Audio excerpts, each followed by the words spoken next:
Puccini and hard rock and a lot of sound design. Perhaps you could comment on how you chose the music and yeah, because this is kind of accents focusing. Yeah, you could perhaps elaborate on your use of music and the choice.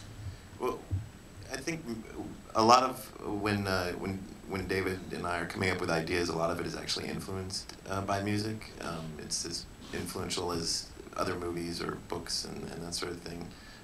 The folks who did the score is a band from Austin, Texas, that are friends of ours that have the same sort of you know, sensibilities and like the same movies and stuff. And so we've done some music videos for them.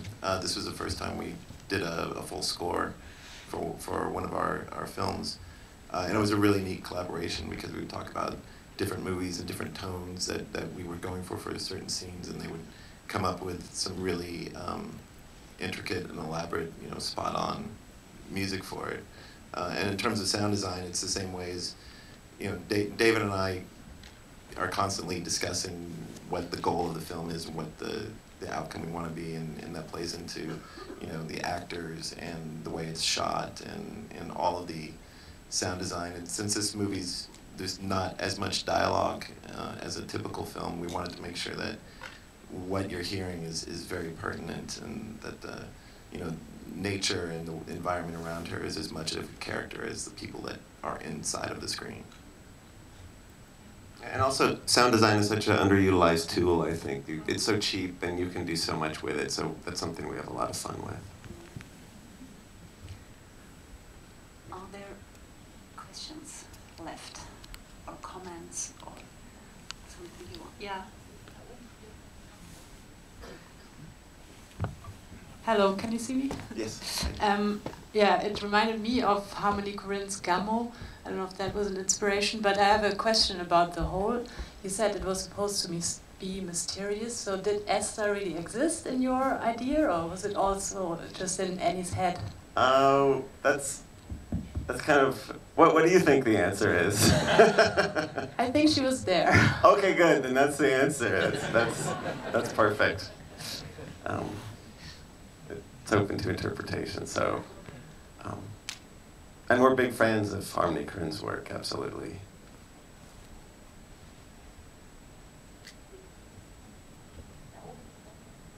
Yeah, over there. Hi. Okay. Hi.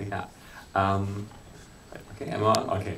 I had a question because I felt there was a quite disharmony between the colorful sweets and the colorful birthday decorations and the very unhuman atmosphere in the whole film.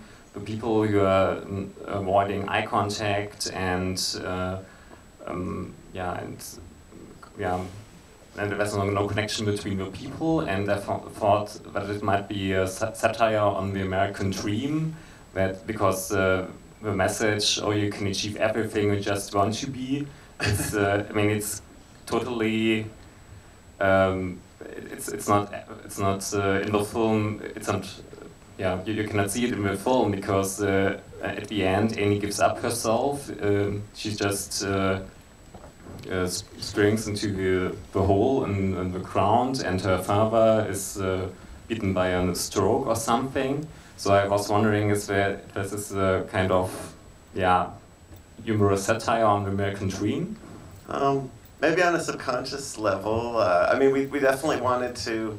We just I think in every facet we're kind of drawn away from anything sentimental, and so we kind of work our way backwards from there, just to try to find some moments that are at least pure to us, and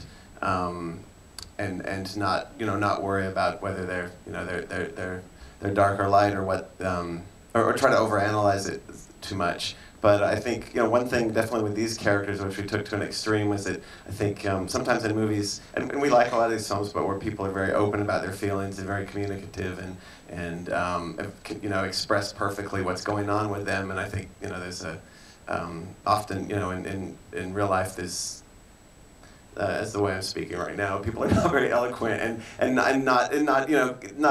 holding in their feelings and not really feeling safe about expressing how they're expressing themselves. They're very controlled about that.